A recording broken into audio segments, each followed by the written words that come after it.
Hello, good morning, afternoon, or evening, everyone. On behalf of Currency Research, we are thrilled to have you here, and I want to welcome you to our webinar called Cash and Payments Used Around the World, a review of consumer payment choice. My name is Sergio Sanchez, and I'm the VP Americas of Currency Research. This webinar will give us insights of consumer trends, behavior, and the ever evolving payment landscape presented by our distinguished speakers from central banks. They will elaborate on the scope and nature of their service, shedding light on the latest trends and significant discoveries.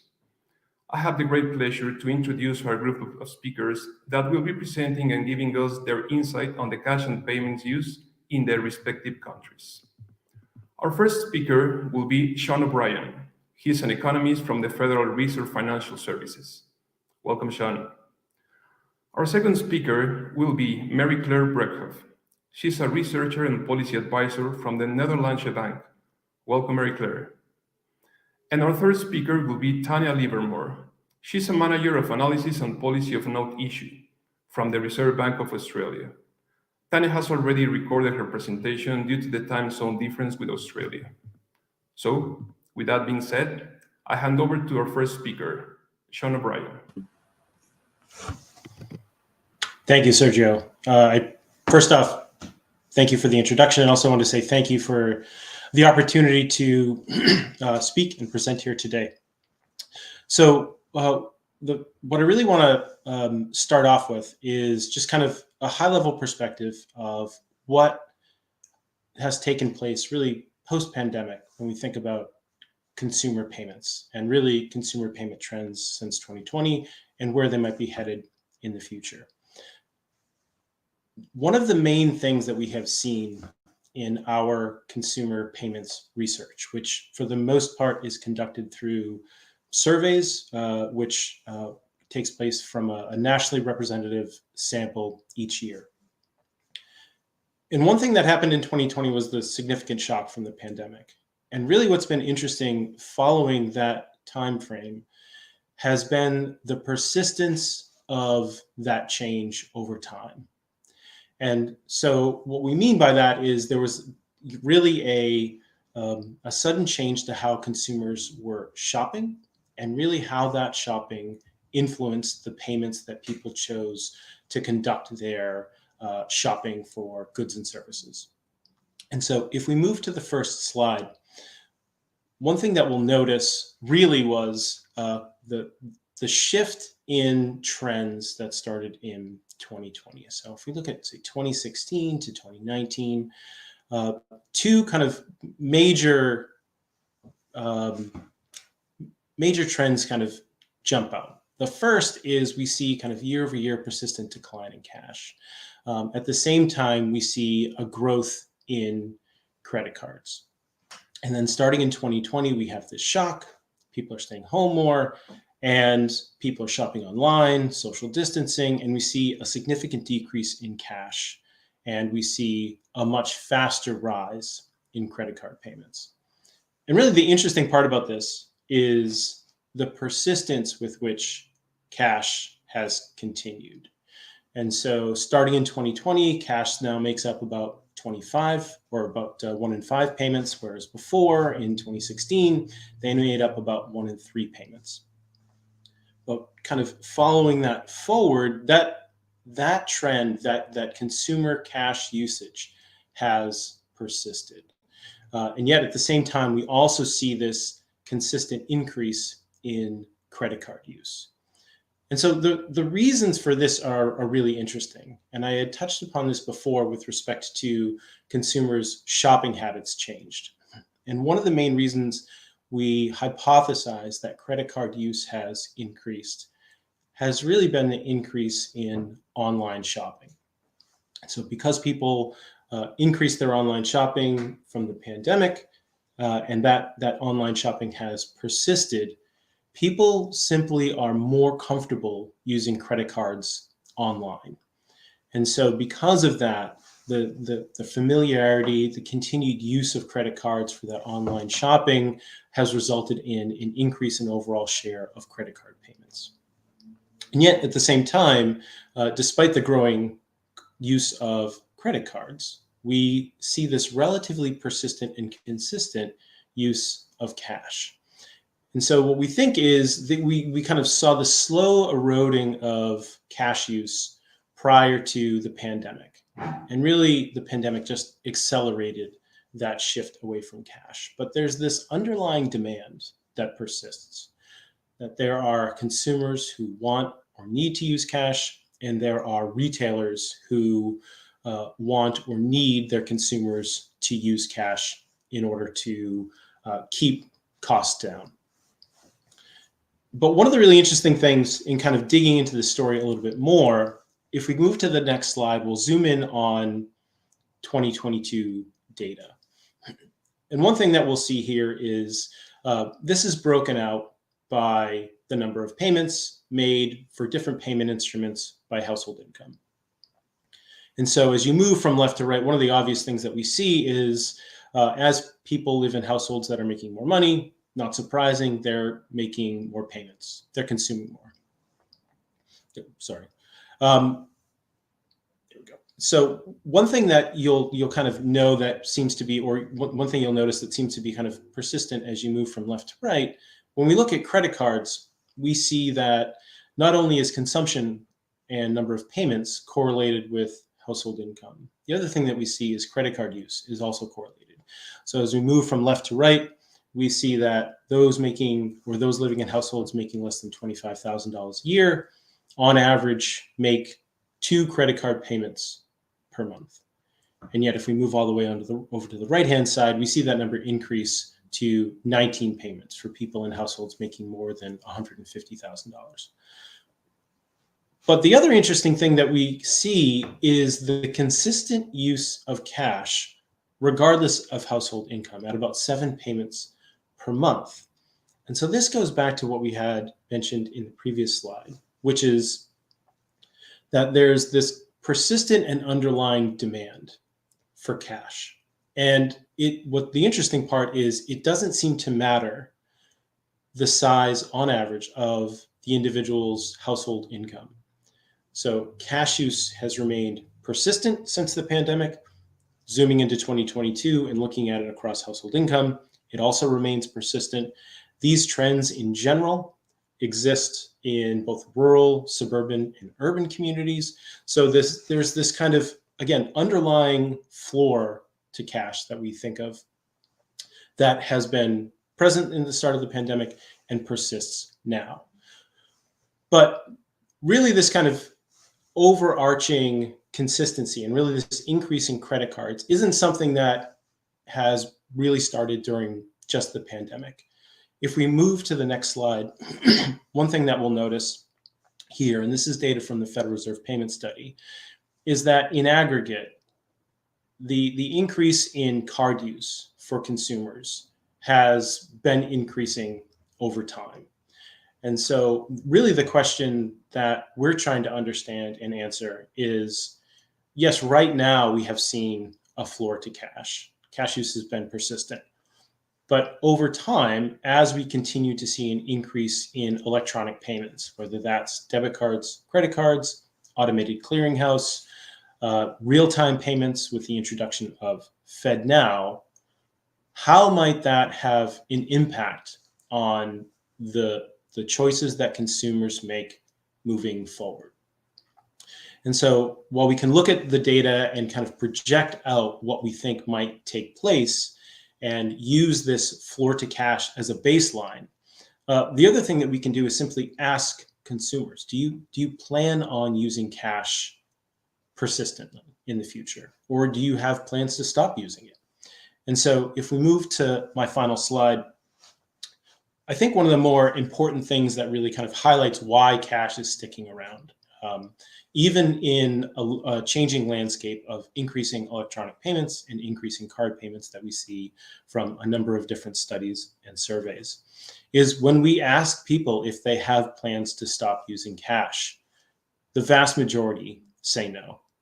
We do have some people that say that they have already stopped using cash. Some plan to stop using cash in the short term, say in the next 2 years. Some say maybe in the next 2 to 5 years. But the vast majority of people are indicating to us that in some form, they plan on using cash well into the future. And so, when you kind of link this information with respect to the aggregate charts that we saw early on, where cash use seems to persist, and then we look at household income, and it's fairly consistent, even if it makes up a smaller share of individuals' consumption and payments. The fact that people have no plans to stop using cash, I think, is a good indication that we do expect cash use to persist, but we do expect cash use to make up a smaller share of payments moving forward, as we expect the payments pie to grow, even as the number of cash payments remains consistent. And so that is my last slide. And Sergey, I will turn it back to you to see if there are any follow-up questions that you might have for me. Thank you very much for sharing these studies with the audience. Now let me welcome our second speaker, Mary Claire Breckhoff. Hi, yeah, thank you for the introduction.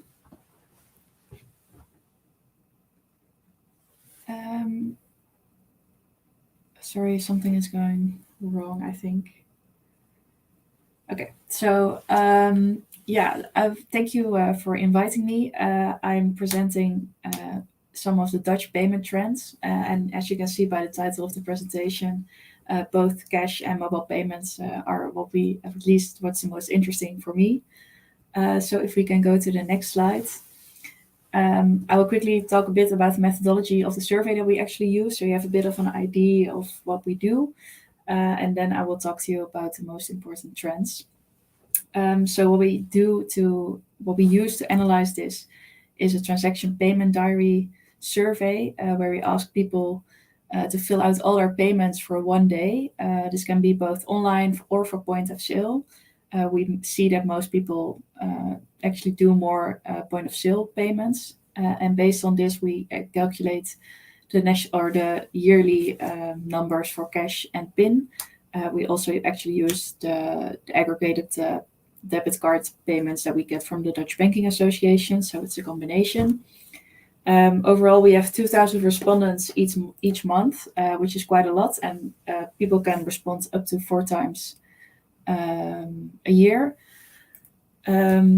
They can participate both online and through mobile phone, through phone, which we believe is interesting because with this we capture also the people who might not be very digital. The panel is representative for the Dutch population, and we correct also for cash payments because usually we have more cash payments in the survey than there actually are. And besides the transaction diary, they also fill out an additional questionnaire which captures more things about, for example, behavior, preferences, but also trust in the payment system, and a lot of socioeconomic demographics, which we are quite proud of because we have insights in a lot of groups.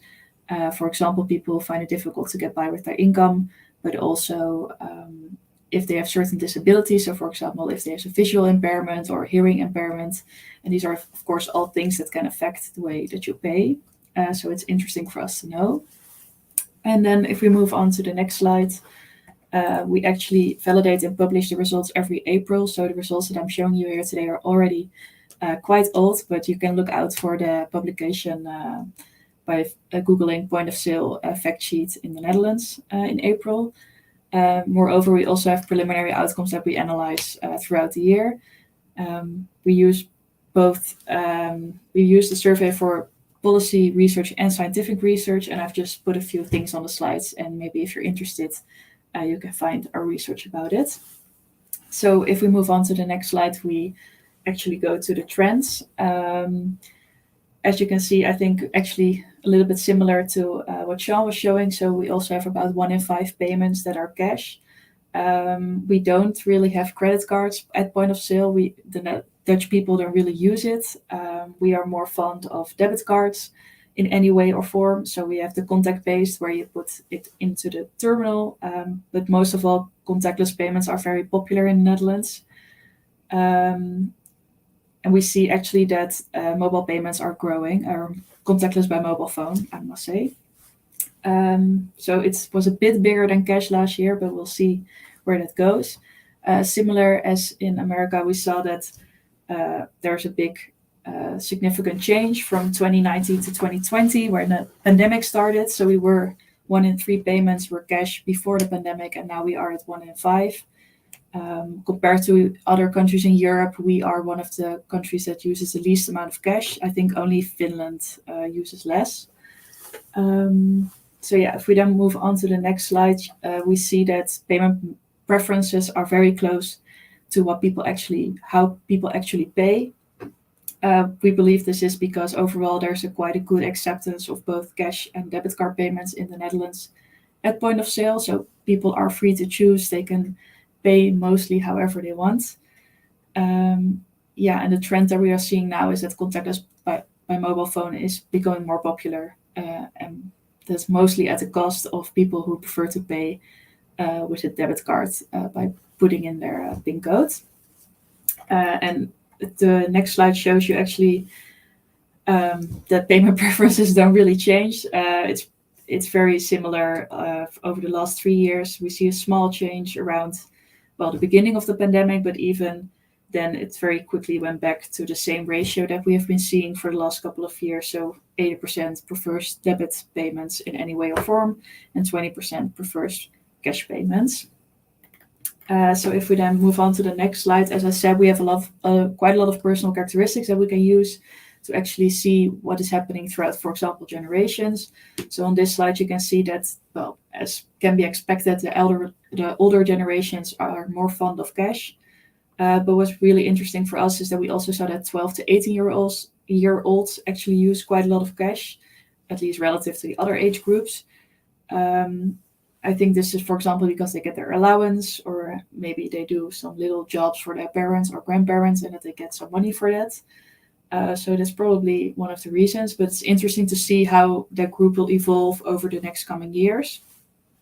Will they sort of keep this cash percentage, or maybe they will also start using it less when they, for example, get a big person job. So if we move on to the next slide, this is the difficulties to make ends meet. So as I said, this is one of the valuable insights that we get from the survey, because people who have high income can also have trouble making the end of the month with their income. And here, luckily in the Netherlands, it's only 1 in 10 people who find it difficult to get by with their income, or very difficult. And you can clearly see that the people who find it more difficult also use more cash. And this is in line with expectation that cash is more, or is better to keep track of your expenses. So if we then move on to the next slide, the last thing I would like to mention are person-to-person payments, which is also something that we monitor with this survey. We see that cash is used a lot more for these type of payments compared to point of sale, which is as can be expected.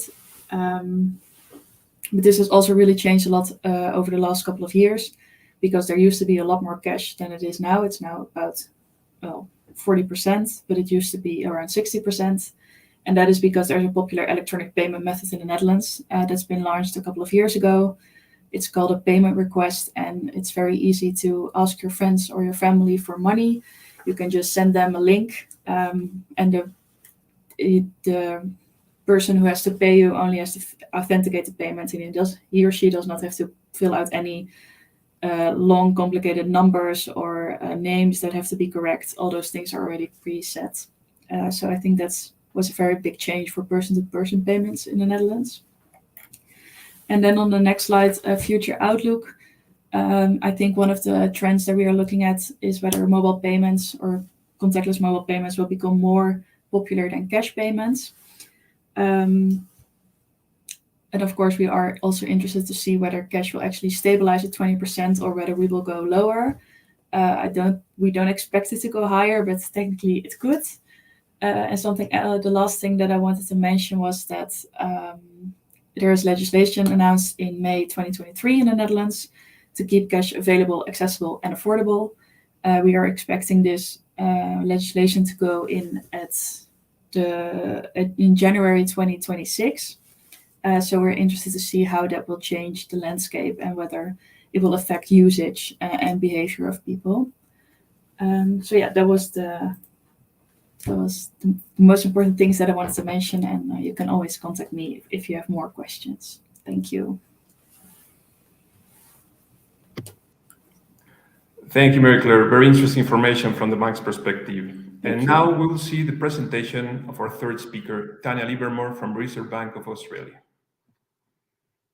Hi, my name is Tanya Livermore, and I am a manager in analysis and policy in the note issue department of the Reserve Bank of Australia. Thank you for the opportunity to speak today as part of the Banknote Conference about the Reserve Bank of Australia's Consumer Payments Survey. The CPS gives us our most comprehensive view of how Australians make their payments. The 2022 survey provided the first comprehensive snapshot of consumer payments behaviour since the COVID-19 pandemic. I'll first talk about the scope and nature of the survey and then discuss some of the key trends.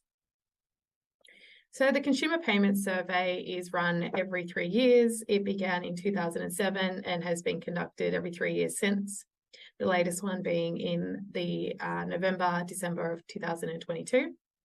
It is a national cross-sectional survey. It's delivered online. The majority of respondents use an online method to submit the survey, though we do have a proportion of the sample that is recruited offline and completes a paper-based survey so that we ensure we're representative of the population. The 2022 sample covered around 1,000 respondents and around 13,000 transactions. So there's 3 parts to the CPS. The first is a pre-survey questionnaire, which includes demographic information and other background information such as card ownership. The second and largest part is a payments diary that is completed over a week. It includes the value of every transaction, the payment method, whether it was online or in person, the type of spending category that the purchase was for. Then we also have a post-survey questionnaire, which includes questions around payment preferences and attitudes. So turning now to the trends. We have seen for some years a long-run shift towards electronic payment methods and away from cash. And this has continued and been accelerated by the pandemic. Card payments have increased to be around 3/4 of transactions, while cash payments have continued to decline. And we see that debit cards are more prominent than credit cards in terms of the share of the number of payments. The trend towards increased use of electronic payment methods has been driven by more convenient and seamless payment technology. We can see in the green line here that the increase in contactless payments was driven by tapping devices, so things like mobile phones and watches. Though most contactless payments are still being made by tapping a physical card. Consumers care about the speed of transaction. That's something that's evident in our recent survey. Transaction speed was the most important factor in the in-person payment choice in 2022. The trend towards electronic payments is also driven by wide merchant acceptance of contactless payment methods, which has been facilitated by new payment providers, including for low-value payments. Consumers are using cards more for lower value transactions than they have done so in the past. In the orange line, we see that in 2022, around 70% of transactions under $10 were made using card, which has increased from around 50% in 2019. And cash is now used less than card for all payment sizes. Whereas in the past, cash was more likely to be used for those lower value transactions than cards, but that's no longer the case in Australia. There has also been a further shift to making payments online rather than in person. In the recent survey, 18% of payments were made online, up from 12% in 2019. This was broad-based across spending categories, as we can see in this graph here. And this reflects the long-term rise in e-commerce, as well as a shift in behaviour after lockdowns and social distancing during the pandemic. Trend decline in transactional use of cash has continued, and it was accelerated by the pandemic. The share of transactions made in cash halved from 27% in 2019 to 13% in 2022. And that's down from 70% back in 2007 when the survey began. The number of in-person cash payments halved from 32% in 2019 to 16% in 2022. I'll focus on in-person payments for the rest of the presentation, as this is where cash can actually be used as an option. So the decline in cash use in aggregate reflects that most Australians are low cash users. We define a low cash user as someone who uses cash for 20% or less of their in-person transactions. And a high cash user, someone who uses cash for 80% or more of their in-person transactions. So in 2022, 72% of Australians were low cash users, which is higher than in 2019, when around half of Australians we would class as low cash users. Yeah, and in the recent survey, only 7% are high cash users, which is a change from 14% in 2019. So cash use is highest amongst older age groups, as we see in the top panel of this graph, and amongst lower income quarters, as we see in the middle panel. Demographic differences are smaller in the recent survey than we have seen in previous years. And in particular, there is no significant difference by major city versus regional remote location. And that's what we have in the bottom panel of this graph. One question we ask is whether a respondent would be affected if cash was hard to access or use. A quarter of respondents said that they would experience a major inconvenience or a genuine hardship if cash was hard to access or use. And this is unchanged since our survey in 2019. For high cash users, unsurprisingly, around 60% say they would experience a major inconvenience or genuine hardship. But perhaps more surprisingly is that 20% of low cash users also report this. So we see that cash is important still for both high and for low cash users. Of those who report that they need to use cash, the main reason is privacy and security concerns. This is followed by merchants only accepting cash and for budgeting. Having no other way to pay has decreased from being a somewhat common reason to hardly being mentioned in 2022. And this lines up with increased access to card and digital payment methods. We ask respondents, how convenient is your access to withdrawal and deposit services? Cash withdrawal services are more convenient than deposit services, and a lot more of Australians use withdrawal services than they do deposit services.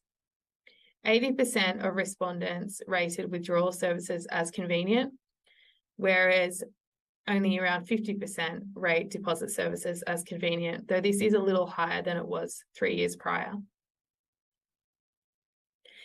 In the last survey, we asked respondents where they usually access cash and where they prefer to access cash. So ATMs are the most popular source in terms of where it's usually accessed and where people prefer to access cash from, followed by cash out at the point of sale. By cash use intensity, high cash users are more likely than low cash users to prefer to access cash from a bank branch or a bank at post outlet. And this may be because these outlets offer face-to-face services, and branches tend to have no withdrawal limits, and bank at post tend to have higher withdrawal limits than perhaps at other sources such as cash out. So to wrap up with some key takeaways, the latest consumer payment survey suggests that the decline in cash use has accelerated in recent years. Australian consumers halved their share of cash payments by number over the 3 years to 2022, and cash is now used less than electronic methods for all transaction sizes. The decline in cash use has been broadly based, and attributes such as being older and having lower household income remain associated with more intensive cash use, but the latest survey does suggest that cash use is now more similar across demographic lines than we have seen in previous waves of the survey. In particular, cash use has converged for people living in major cities compared with those living in regional or remote locations. So these results are a continuation of the long-run decline in cash use that has been observed since the first CPS in 2007. And this likely reflects interrelated structural factors. One factor is that consumer preference has shifted over time towards electronic payment methods as new technologies have made these more convenient. And another factor is that the number of cash access points has continued to decline, although in terms of distance to the nearest cash access point, that has remained relatively unchanged. The 2022 CPS raises some important questions about how consumer preferences and cash access might continue to affect the long-run decline in cash. So thank you for being present at the presentation today. I hope that you enjoy the remainder of the conference and that you get in touch with us here if you have any further questions about the CPS in Australia. Thanks, Tanya and Reserve Bank of Australia for your participation. So now we will start the Q&A session, so please send us your questions right away. But before we start with the questions from the audience, I have one question for both of our speakers present today. In both studies, cash usage has stabilized in the last 3 to 4 years in the order of 20%. Also, we have seen an increase on the credit and debit cards usage of around 60%. And lastly, the mobile phone payments and wearables are gaining popularity. Therefore, do you think the same behavior will continue to predominate in the next 2 to 3 years, or do you see any drastic changes in the near future? Sean? So I guess with respect to, I'll start with the mobile payments question that you had started with first. We until now we haven't seen a significant increase in mobile payment use. Probably the largest change that we saw was in 2020, and I think that was more akin to social distancing and people staying home to make payments more than anything else. Because then starting in 2021, 2022, the number of mobile payments that we saw decreased significantly. And I think that really has to do with, as the other presenters had mentioned, the ease of contactless payments. I mean, essentially, it's quicker and easier to tap and pay with a debit card or a credit card than it is to take out your phone. And so if consumers are looking for speed of transaction and they are going to use a card, it is quicker to use the card than it is to use their phone. So with respect to the mobile payment trends, I would not be surprised if it increases in recent years, but I think it'll be quite a long time before people start substituting their phone for the card itself. For card payments in general, I think the widespread acceptance at merchants, I think the widespread availability of debit cards and credit cards for U.S. individuals has really increased, especially over the last 10 years. We've seen the number of people who are unbanked, those individuals who don't have access to a checking or savings account, has gone down drastically. And so I think all of those trends suggest that card use will increase over time.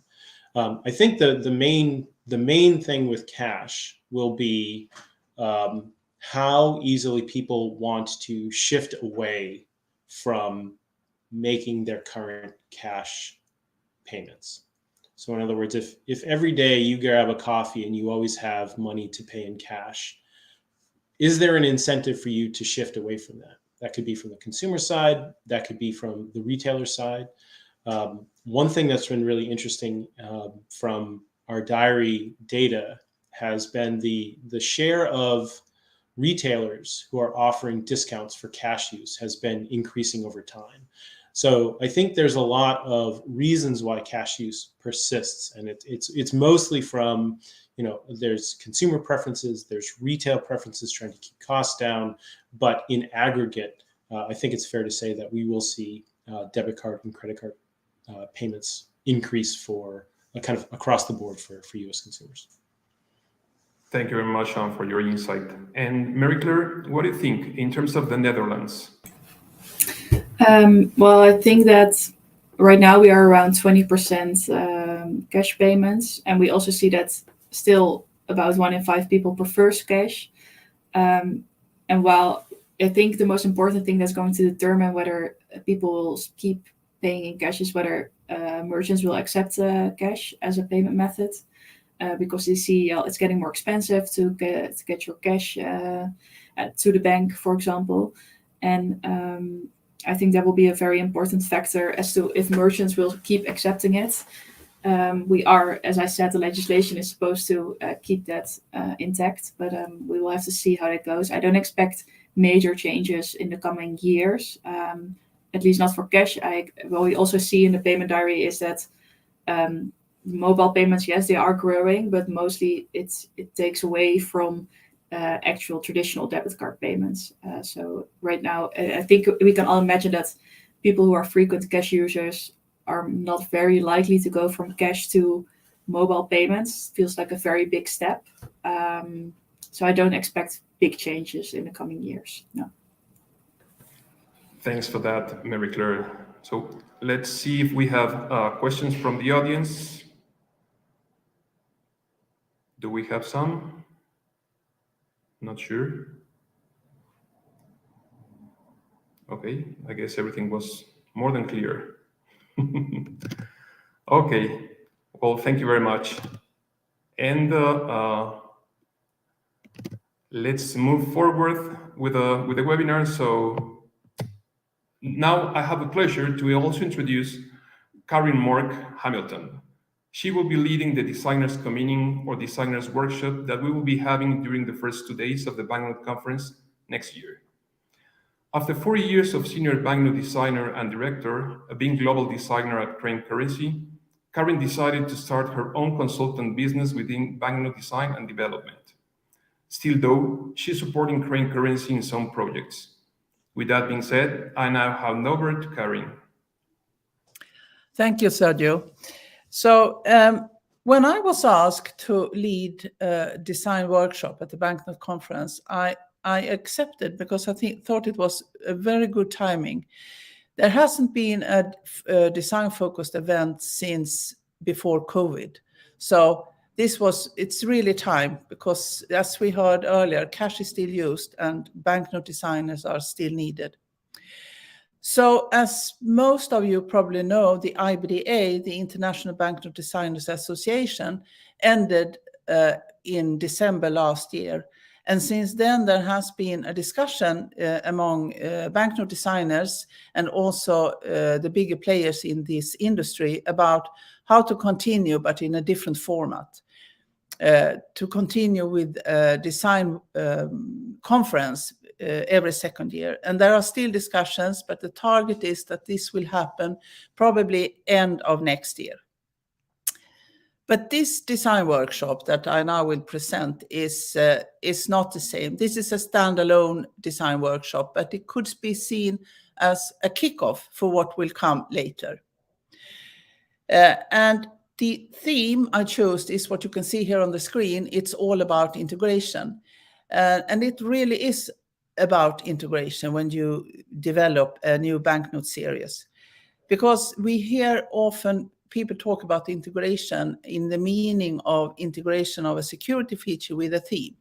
But it's so much more than that. It's about an integrated development process. It's about communication. It's about teamworking. Different skill sets and different stakeholders need to teamwork to come up with a solution to make sure that the end product meets all the requirements, such as ease of use for not only the public, but the machines, durability, sustainability, counterfeit resilience, the aesthetic, cost, timing, planning, and really it's about confidence. So what the idea was that in this design workshop, we should have top presentations and discussions about from different topics from different stakeholders in the development process. So there will be presentations from the banknote designer, from the security technology designer, from engraver, from the central bank, from experts within counterfeiting and also counterfeiting resilience, and also from perception, about perception studies. So some of the presenters, we are still working on this, but some of the presenters will be, it will be Professor Jane Raymond, who will present a new software which is based on perception analysis of image, and she will present together with Mr. Ernesto Gonzalez Candela. Then we will have the designer Manuela Prunder, who was the designer of the Swiss series. She will talk about digital integration of digital connection in a physical product into a virtual world. Senior engraver, master engraver Gunnar Nels will talk about how to design intaglio, a functional intaglio, but also in a cost-efficient way. A security technology designer needs to work together with a banknote designer. So Carasona from Crane Currency, who will have a presentation how she is working with micro-optic design together with banknote designers. And we also about what are the risks out there when it comes to counterfeiting. Barnabas from Jura will tell us about the HP Indigo digital printing. What is the risk with this and what can we learn from these new equipments? And then we will have from Banco de Mexico with designer Elba Benitez, who will tell us the story about the process and the design work and for the new commemorative banknote. So I think all these topics and discussions, there will be a panel discussion as well, will be very interesting. And I hope that many of you also will find it very interesting. And also I want to mention that this is not for designers only. This workshop will be for the broader audience. So everyone, all stakeholders within this industry and join you to sign up for this as well.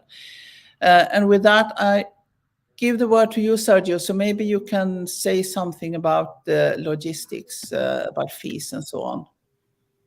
Thank you very much, Karin, for the detailed information about the Designers Workshop. And yes, it will be a pleasure to have you at the Banknote Conference next year. Thanks again. So now, continuing with the designers convening at the Banknote Conference, we will have this workshop around integration. We'll discuss about the importance of integration in the context of a banknote design, as well as the role of a banknote designer. We will have a specialized program about design and function. Also, we will be touching interesting subjects such as innovation in products, technique, and features linked to the design of a banknote. In terms of rates, the designers convening can be purchased for $300 when added to your banknote registration, meaning to those that are interested in attending the banknote conference, as well as the designers convening, they will only need to pay an extra $300. For those only interested in attending the designers convening, you should use the code designers only without spaces while registering, and the rate will be $1,200. So now we have some questions from the audience. So if we can have the speakers back again, please. One question would be, do you think these changing use trends lead to any changing requirements on banknote design? Sean? So two things. The first is I cannot speak officially as to the official design process and what goes into it. But from a usage perspective, I think one of the more important things to keep in mind as we think about banknote design from the US perspective is we've seen notes stay in circulation longer. And so as we think about kind of the note design of the Catalyst series, I think one of the things that we will want to keep in mind and just take into consideration is the length of time the notes have been spending out before we have a chance to examine the notes on our processing machine. So I think that's kind of a key consideration, but I can't speak directly to whether or not that will have a direct influence as to the specific design changes into the notes themselves. Thanks, Sean. Marie-Claire, do you want to elaborate on that? This is not really my expertise, I must say. But I think that we are at least we recognize also the trend that banknotes are staying in circulation longer. And I think that we are updating the ATMs to make sure that they can check more features of the banknote to ensure that it the banknotes that come out of the machine again, that they are of good quality. So that's what I can say about that. Great, thanks for that. We have another question. The trends on various payment options really depends on the environment. When you see a card increase on the presentations, we see cash use still high, and the next alternative is mobile. What do you can say regarding this question? I think it relates to what I said earlier, that we see that cash is still quite high, but also that mobile payments are growing. That's true. Not really sure what the question is. Yeah, I think debit cards are still, at least in the Netherlands, debit cards are very popular, and I don't see credit cards increasing anytime soon. The Dutch don't really like debt, so that's. So what's the And question? Sean, do you have any comments on this? Yeah, I guess I'm not completely sure what the question is either. We see card increase in the presentations. We still see high, and the next alternative is mobile. So I think some of the differences might just simply be how payments, almost like just a countrywide difference with respect to how payments are set up. So, for example, in the Netherlands, I know we've seen an increase in mobile payments recently, but that trend simply hasn't taken off in the US. And at least from our hypothesis, as far as why that is the case, is more likely than not a convenience factor for the consumer. Like the act of taking out your phone and having some sort of a security check, whether that's your fingerprint or facial recognition, even if it's on the margins of a few seconds, still takes longer than taking out and tapping your card, which has no personal identifier to verify that you are "quote unquote" the person using the card, which the mobile phone does. And I think that margin in how people treat their phones, how payments are conducted kind of nationally or kind of in a standard sense, influences how likely the substitution is from one payment to another. And I think that's one of the key reasons that we do see differences across mobile payments for different countries. But at least within the US itself, the functionality of the cards and the functionality of the phones themselves are not too dissimilar. So there needs to be an incentive for people to move away from those cards and using those cards for tap and pay versus the phone. And at this point, we don't see that. It's not to say that there won't be, but at this point, we don't see it. Okay. Thank you, Sean. And the next question is also for you. Some states in the US have passed legislation to ensure acceptance of cash. Have you seen a change in merchant behavior as a result? This one we can't answer directly, and it's more along the lines of the study and the diary study that we have for consumers is not representative within each state.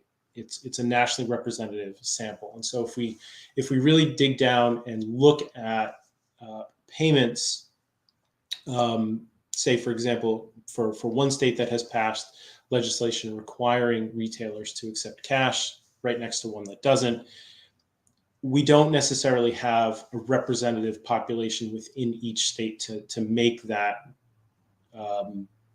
to really understand the impact of that legislation. The one thing that we do see is we look at the difference between rural and urban, and I think that is kind of a fair, if not perfect, proxy for the likelihood that you're going to have merchants who are not accepting cash, and then merchants that are accepting cash. And I know it's not a perfect comparison, but I think the similarities between cash use in urban environments and rural environments, at least at this point in time, are not having an enormous effect as far as, or the legislation itself is not having an enormous effect on how people are paying. My guess is there's a self-selection for individuals who, if they have cash and need to use that cash, they are likely not going to patronize or try to patronize places that are more likely to accept cards, or kind of or nudging people towards those card payments. So it's not a question we can answer definitively. I guess I'll change the question slightly and say that one thing that we saw kind of pre-pandemic was an increase in the likelihood of legislation being introduced for states, municipalities, counties to accept to require retailers to accept cash. That really went on a hiatus in 2020 and 2021. And we've started to see some increase in that legislation starting to be reintroduced. Whether or not, again, that will have an impact on the other side of cash increasing in usage, I don't think that will be the case, but it's more of ensuring that the payment system that we have in the US works for everybody. And it's not just for those who have access to cards, even if that population has been decreasing over time. Perfect. Thank you, Sean. And then the last question, I guess this one goes for both of you. How will digital cash change the landscape? Mary Claire? Yeah, I think that is one of the big questions for the coming years. We are, or at least the European Central Bank is working on the digital euro. It should stay. It should be both, so digital and cash should stay. But it's interesting to see whether people who use cash now will go to digital cash, or whether, well, who are the people who are going to use digital euro. I think that will be a major question for the coming years. And after the introduction, which is probably, I think, but I'm not really sure, 26 or 27, then we are going to see how it will change. I'm very interested to see. Well, of course, they are still working on all the requirements and technology, and it will be interesting to see how that will change. But I think it really depends on how the technology is going to work out, whether it's going to be easy, whether it's going to be convenient, whether people actually have a need to have an extra payment method. I mean, I can imagine that if all other payment methods are still very widely accepted, that people may think, well, I'll just stick to what I got. So yeah, I think that is a major question from Pete. Yeah. And Sean, do you have any comments to add? So with respect to digital cash, again, changing the wording slightly, if we're talking about a central bank digital currency, the Federal Reserve at this point has no plans to introduce a central bank digital currency, but it is something that we continue to research and try to understand any implications of any potential introduction of a central bank digital currency. I think one of the things that we are just kind of as researchers are interested in is as other countries around the world introduce digital cash, what are the use cases that they're solving for? How is it being utilized by individuals and retailers in those countries?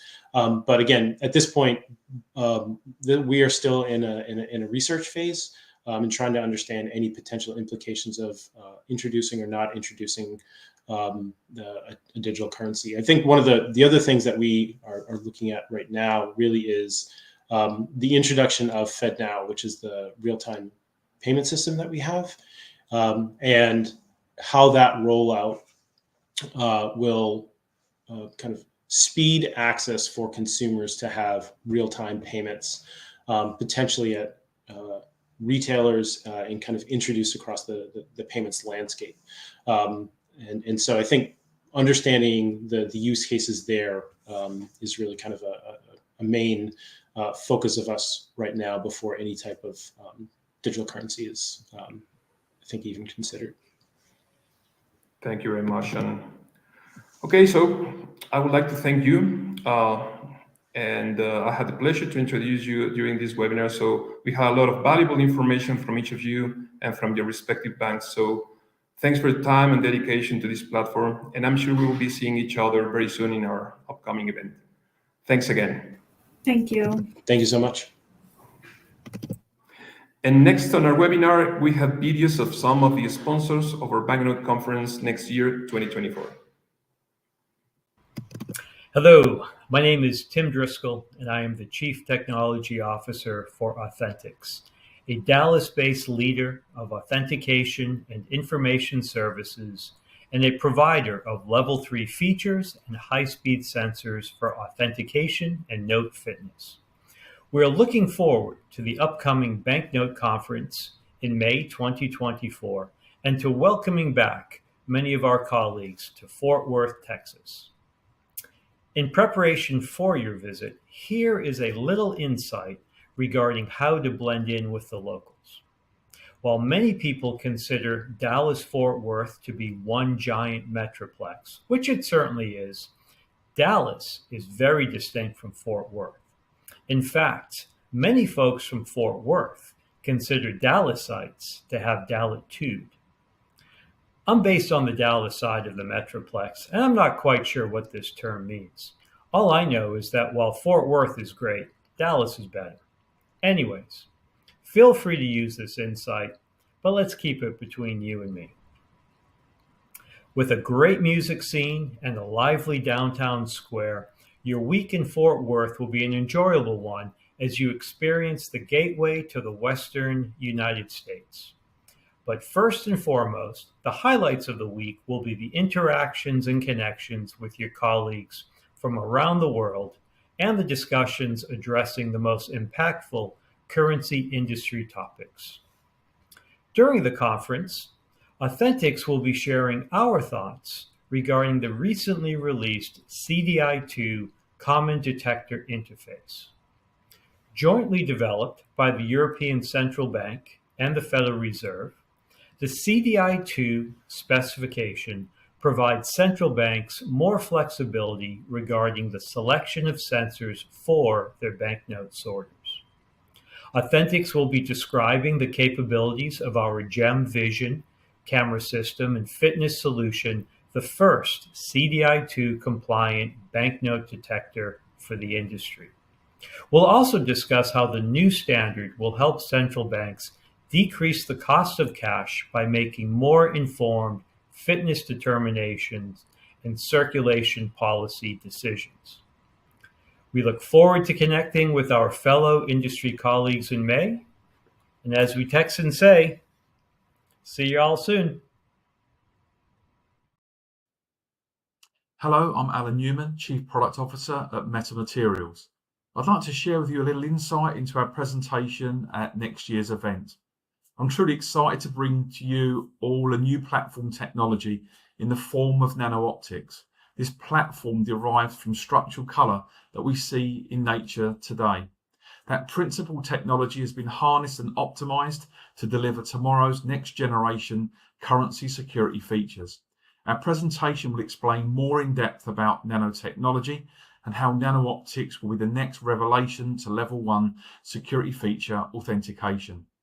I'll give you insights into the design flexibility and ease of integration and explain how nano-optics can contribute to your sustainable targets within the cash cycle. Many thanks and look forward to meeting you all soon.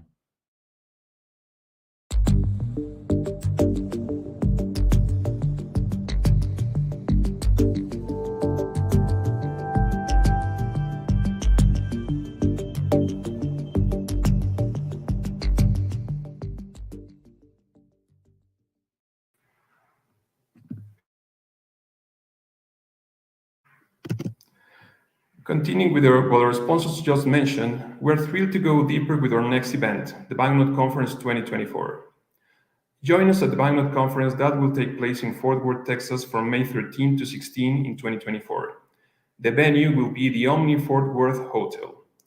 The Banknote Conference is the industry's premier technology-focused event and has a long and rich history of hosting the world's technology experts from central banks, printing works, and industry suppliers, and providing an unparalleled opportunity to discuss emerging trends, technologies, and innovations. Why to attend? Because we have insights from the experts, we bring together the largest gathering of global senior-level attendees, we promote the networking connecting industry colleagues from all over the world, and we will also have access to all the right industry solution providers with the latest industry innovations. So please have in mind that discount rate ends on December 15th. Therefore, use the link to register to the conference and take advantage of the early rate. And well, with this, we have reached the end of our webinar. And I would like to thank you all for your time, and I'm sure everything we have covered today, as well as the valuable insight from our speaker, has been very interesting for all the audience. So please stay tuned for more updates of the Banknote Conference 2024 in our Currency Research social media. And now, please watch the following video of next year's Banknote Conference.